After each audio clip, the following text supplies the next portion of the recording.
Optimizing the way that you practice is the biggest lever you can pull as an offensive coordinator. This directly impacts how well prepared you are each week and over the course of the entire season. But unfortunately, a lot of coaches create their practice plan and never really look in depth at optimizing the structure of it until the next offseason. So what we're going to do in this video is I'm going to basically give you a guide you can use to audit your practice plan very quickly. My goal is to help you find holes in the way that you operate so you can optimize your practice plan for your situation. Keep in mind that the perfect practice plan doesn't really exist. It's the constant chase towards perfection, which is what we're really looking for, because that's going to drive success consistently. So we're going to go over 5 main factors here and discuss some of the most important things related to each of those. And then we'll work through an example practice plan and I'll show you some of the ways in which I streamline my process. And if you stick around to the end, I actually have a resource that I want to give you that'll become an immediate favorite in your coaching toolkit. So enough of this, let's dive in. All right, so we're going to be looking at the 5 factors that make up a really good practice plan.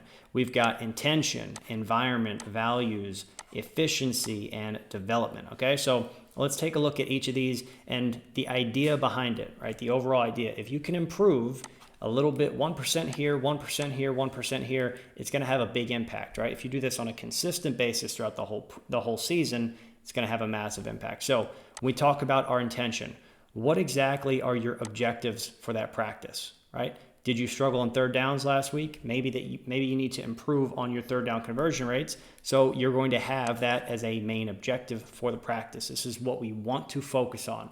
That way you can set up the rest of your practice kind of revolving around that one idea. Okay? You don't have to be hyper specific with this, but just make sure that you have an objective and it's also known by your players. That's going to be an important thing. It doesn't really do you any good for you to know this stuff and your players to have no clue what we're really focusing on for this practice. And then, of course, this is going to impact how you set up your planning, right? Once you have the intention, then it's going to directly relate to, okay, well, what are we doing in this period, this period, this period? And I'll show you an example of that when we get to the practice plan. Next one, we're going to talk about the environment here. So looking at the different situations, this should be, your practice should be game day environment, okay? So are you working on third downs? Are you doing open play calling? Are you saying, hey, we're going to hit red zone this week? Red zone in this practice. We're going to do goal line next practice. Are we doing backed up at all? Are we doing 2-minute drill, 4-minute drill? These are all the different situations that you need to cover and make sure that your team is prepared for. So when you get into them, it's not panic mode. You just play because you've already practiced those things, okay? Make sure that you are incorporating as many processes as possible. If you need to call a timeout, if you need to have your quarterback audible, if you're gonna be a no huddle team, make sure you're practicing no huddle, okay? If you can, 2-minute drill, have somebody spot the ball. So when the players catch the pass, they get tackled in bounds, they run back in, they hand the ball to the ref, right? They'll spot it. Just have that. That's a process that needs to be practiced, okay? Scramble drill is also included in that. See, a lot of teams will say, okay, if the quarterback scrambles, they just blow the whistle. But realistically, you need to let that play out so you can practice the process of scramble drill, which makes a massive impact in a game, okay? And then open play calling. You have to, as a coach, you need to be practicing open play calling. You cannot script everything. Then you're really practicing open play calling only on game day. You don't want to do that. So you want to have your call sheet ready to go. Again, using the process, communicating. If you're using headsets, use them in practice. Communicate to the play caller, let them signal it in. All that stuff is going to make a big improvement. And if you can just a little bit, include, maybe you just add one extra process for this next upcoming practice. Okay, you can't do everything at once. You're not going to be able to make improvements like that, but small little details that you can add each week will make a big difference, okay? Next one here, values. So we're talking about the energy, the tempo, the vibe. What is that like, okay? How can you go through and improve that environment there, that energy for the practice? Is everybody walking around? Is the energy low? Okay, well, if it is, add music to it, right? That's the easiest way to increase the mood, increase the energy from the players. They're not going to learn, if you kind of backtrack, what's the purpose of practice? You need to get your players from state A to state B, right? They're here. We need to get here if we want to win games.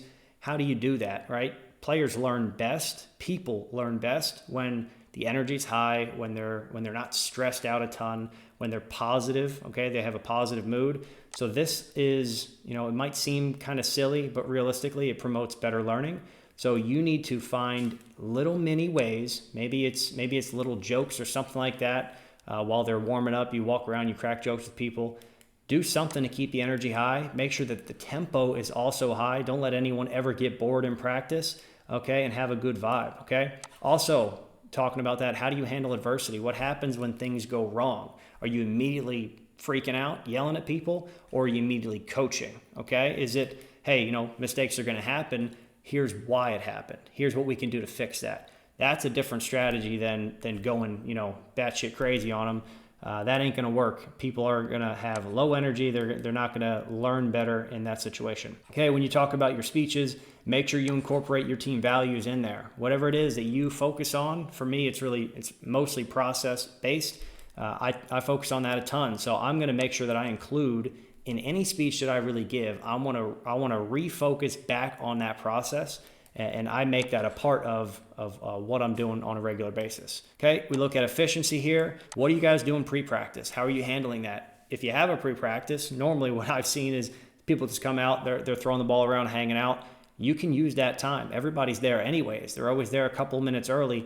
An extra 5 minutes a few times a week over the course of an entire season is a lot of time. You can cover a lot of information that way. So use that time, okay? Use that time as efficiently as possible. Make sure that you have a schedule, which I'll show you in a second, what that could look like. There's no one right solution, but I'll show you what it could look like, and avoid delays, okay? If you have a 20-minute period, stick to it.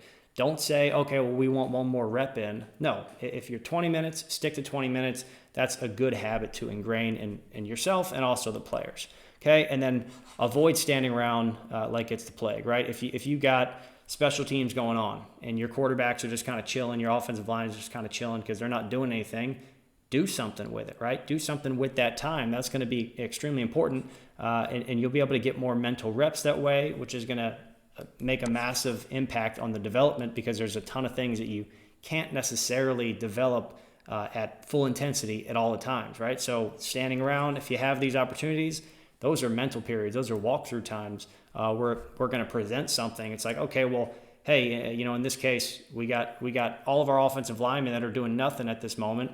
Let's go through and look at the inside zone versus a couple different fronts that are going to give us problems, right? And then what are we doing here? It's low intensity. It's just a walkthrough, but it's high mental period, and it's really good, okay? Last thing here is the development. You have to define what your critical success factors are for each position. It's going to be different, right? So the quarterbacks in my system are going to need slightly different things than the quarterback in your system. There's a lot of crossover, of course, but you have to figure out what the critical success factors are for the way that you like to run your offense for every single position, and then make sure that you're developing those, okay? When you go through, you look at your indies, you look at your crossover drills, your group periods, your team periods. How are you really hitting each of these factors, right? When it comes to your indies, make sure you're progressing everything, okay? Progressions, regressions, you have to be able to do that. If you're not doing that, then you're going to end up in a situation where players just kind of get bored, all right? And then the energy is going to drop a ton, okay? So these things do kind of cross and relate to each other, as I talked about the standing around and the development. A lot of these things are going to have a crossover, okay? So make sure your progressions are good, and make sure that everybody is using the same coaching language. You can't have you teaching something and somebody else teaching something else. If those conflict or they're contradicting, then the player is going to get confused. You don't want confused players. You want everybody on the same language. So is there any way that you can unify the language that you're using with your players? All right, so now let's take a quick look at an example practice plan and actually talk through a couple of details here. All right, so let's go ahead and work through this practice plan here. I just want to give you some ideas on how you can set things up. Again, there's no one right or wrong way to do it. It's just if you examine this and just be critical with the thought process, that's going to be really helpful for you, okay? So first of all, we start with an install here. And these things that we have, notice they're all written down beforehand. These are all just, they're either problems or there's something in particular that we're installing for this week. Most likely there are going to be some problems with things, okay? So we're going to try and fix those It's just a mental period, just a pure walkthrough. Then we get into a warm-up, and the full team does the warm-up except for the QBs. They have their own warm-up because they can use that time to focus on their mechanics, right? And when you get into in-season, a lot of times quarterbacks just lose their mechanics because they don't have as much time to do it. If you think about this, we've only got 5 minutes of indies and 10 minutes here. So they have 15 minutes of total indies. That's not that much in terms of getting mechanically sound. So we're going to design a warm-up for them that's very specific, and it's going to help with their mechanics while also warming up their body, their lower body, their hips, all those things. Okay, so that's one little detail that can be important. It's easy to implement.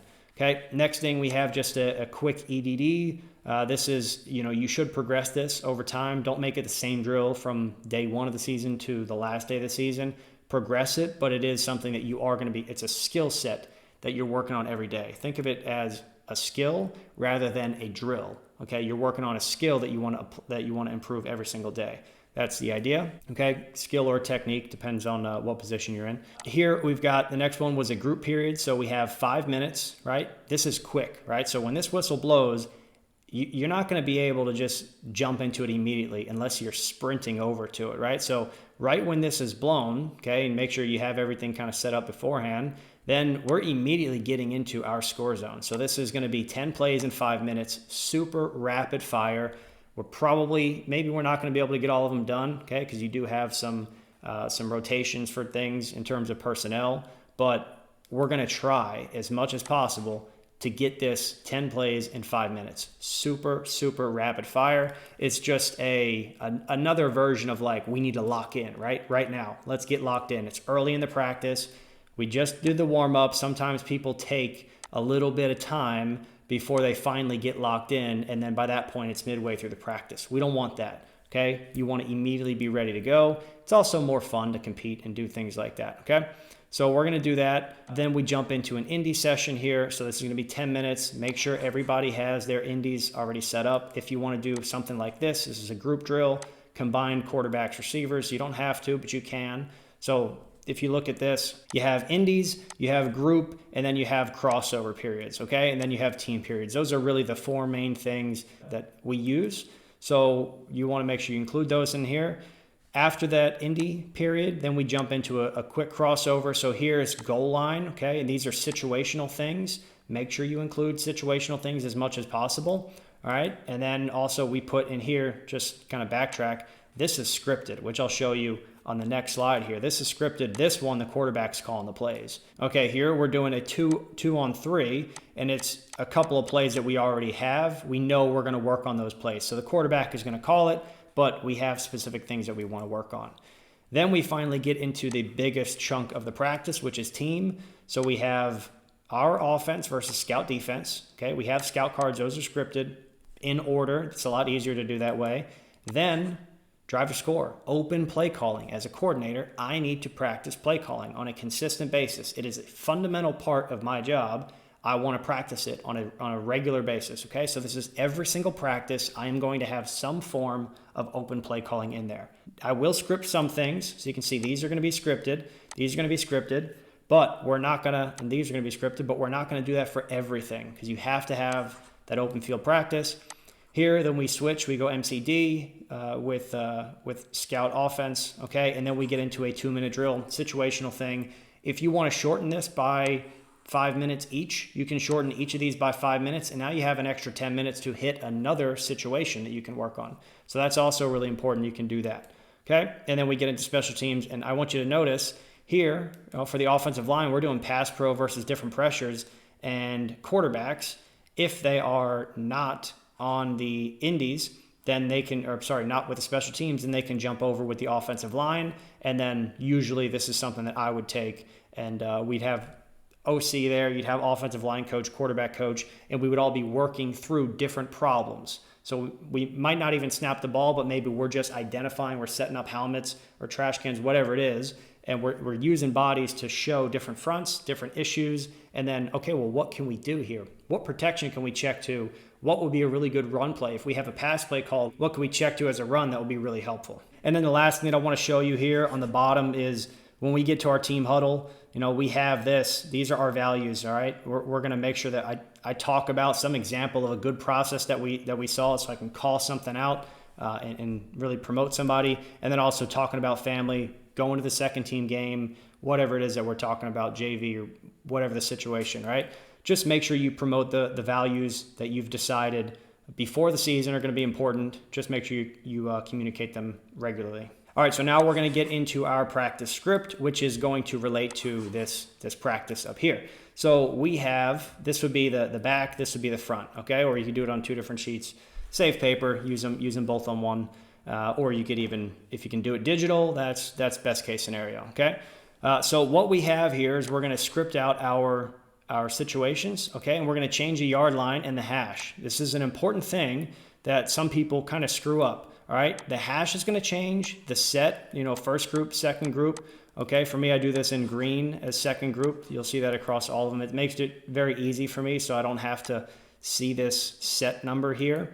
We have the yard line that's going to change, okay? So I'm going to try and make sure, so it will be 10, 10, 8 for first group, then 8, 8 for second, 8 for first, 5, 5, and then 5, 5. So we'll try to get different scenarios there. And then if you want to change it down in distance, we didn't change it down in distance here, but you could. And then you'd basically just put in your personnel and your play. And then this would be open play call. So the defense is going to write whatever in they want.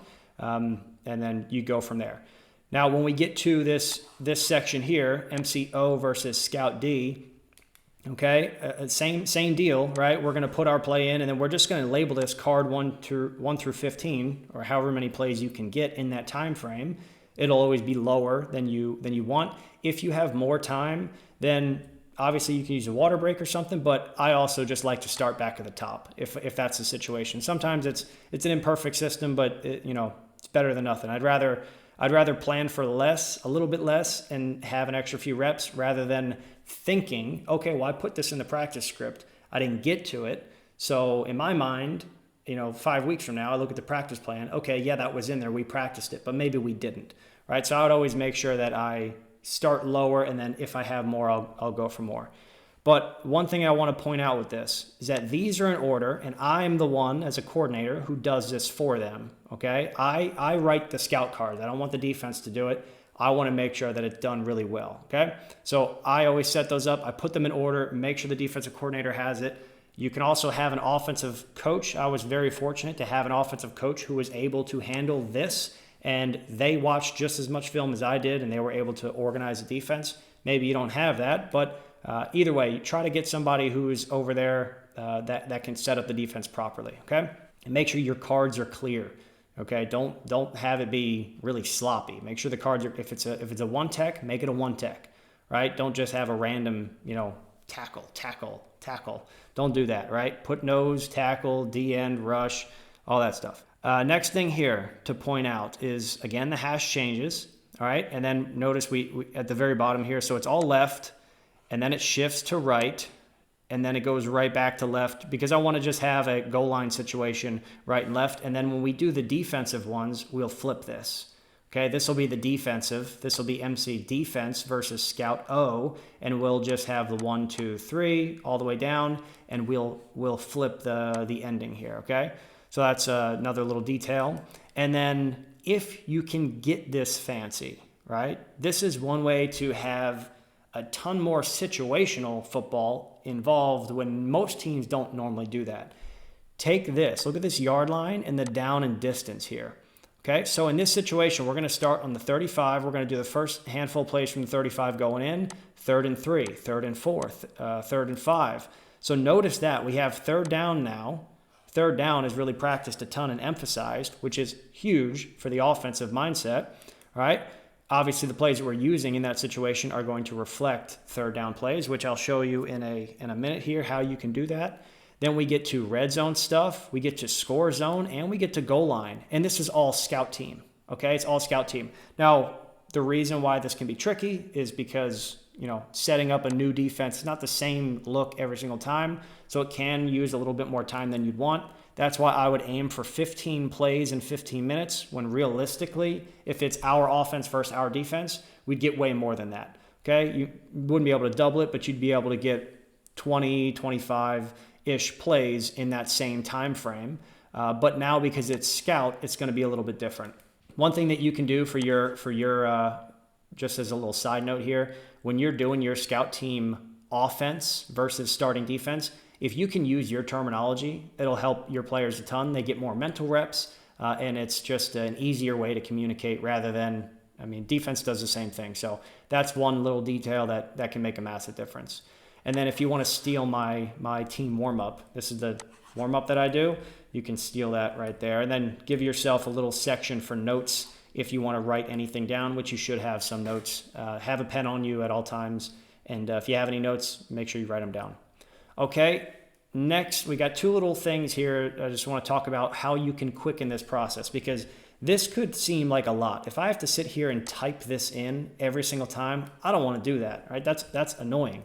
So what I'm going to do is I'm going to, once I fill out my call sheet, I'm going to literally just copy these two. The way I set up my call sheet, I have my personnel here, and then I have my play, okay? So I'm going to copy these, and then I'm going to paste it without any formatting in this. So for the personnel and the play, right? So then right there, I know I can basically, that's a bad example here, but let's say 3rd and long, okay? 3rd and long, I can have whatever my 3rd and long plays are, okay? I've got, in this situation, go for it, or we're going to take an easy completion, right? But I have the situations already mapped out, so I know I'm going to take, I'll be an 11 regular, and then I'll have tray plus wide with the iron extract. So I can take that and throw it into, where's a 3rd and long example? So we got a 3rd and 10 right here, bam.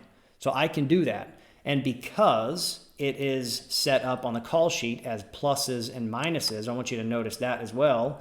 It doesn't matter what hash we're on. I can run that left hash, I can run that right hash.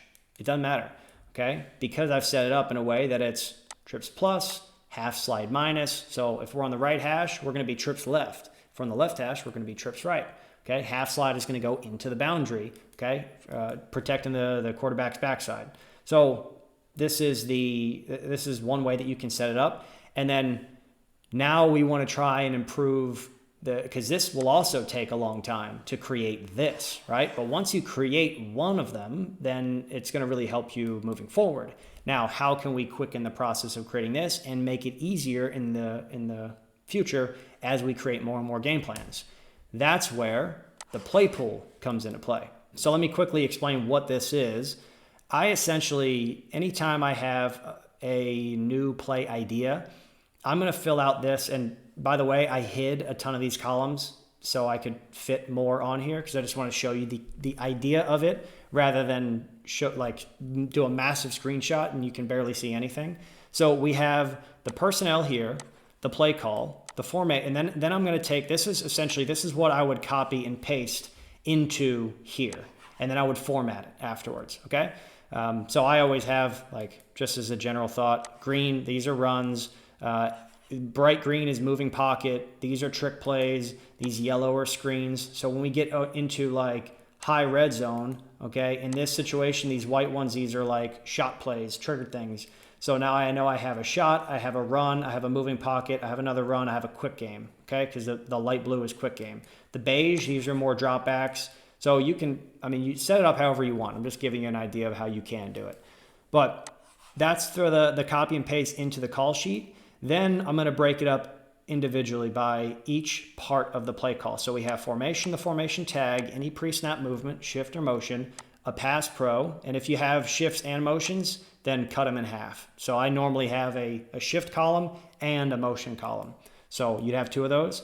Pass protections, the concept that you're using, the concept tag, the type of concept, what front is it really effective against? So maybe you have something that's like, hey, this will really work versus a 3-man front, but it ain't going to work versus a bear front, okay? Or whatever it is. Make sure you put that in there.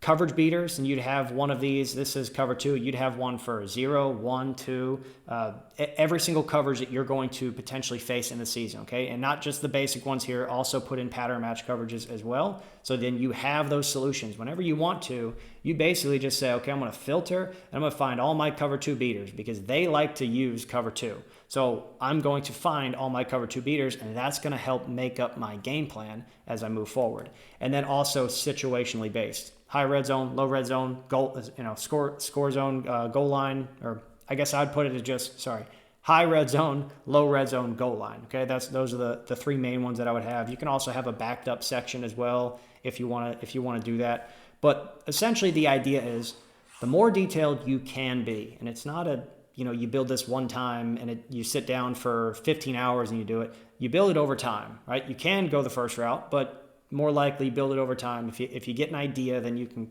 throw it in there. So what you can do is how you can use it is like, okay, well, I'm going to find my cover 2 beaters. So I know that this is a high-low variation. I know that this is going to work. So what I can also do is I can say, okay, well, let's go to rocket. Let me find every single rocket play that I have. Maybe I have rocket from 4 different formations. Which one do I want to include this week? Okay. And then how can I make that fit in with another concept? So I want to take the same formation, the same movement, and run that high-low concept. And then I also want to run an inside run week. I want to run whatever it is, but create your packages based on that. Always try to have an inside run, try to have an outside run, a screen, a drop back, a quick game, a shot play if you can. All those things would be built in. So essentially if I say bunch plus, this is a bad example, but let's say I'm going to have a motion over to bunch plus.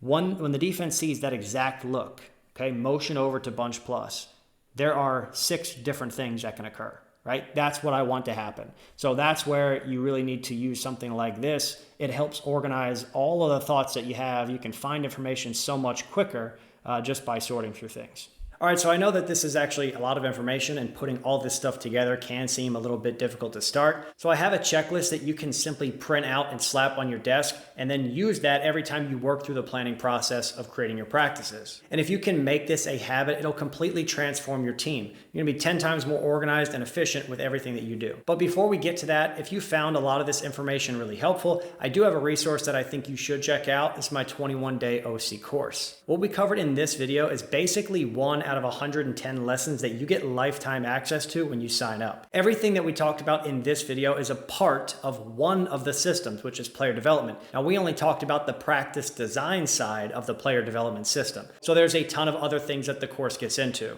And it also works through every other major system like game planning, play calling, culture development, coaching development, and your off-season process. An easy way to put it is that it really covers everything that you would need to know in order to operate your own offensive system and win a ton of games. So if you're interested in furthering your development as an offensive coordinator, check that out. And at the time of this recording, there's over 600 coaches enrolled in my programs who are implementing a lot of this stuff and completely changing the way that they approach coaching. They're more prepared. They know how to beat every single defensive look they see. They have a really good system for the way they design their playbooks. They have a very effective and practical game planning process, and they're able to communicate very clearly, which allows them to transfer all of their knowledge to their players. The link for that course is somewhere on the screen here. It's also in the description below. And if you want to grab that checklist you can use to audit your practices, that's also in the description below. Now, I definitely recommend at least working through this one time. Just going through that exercise is going to really help you optimize what you're doing. You'll be able to see some issues that you have that you're really not aware of right now. You can fix them, and you'll overall have a much bigger improvement in the way that you practice, and that'll show on game day. So that's it for this one. Thanks for watching. I really hope you got a lot out of this. I'll see you guys in the next one.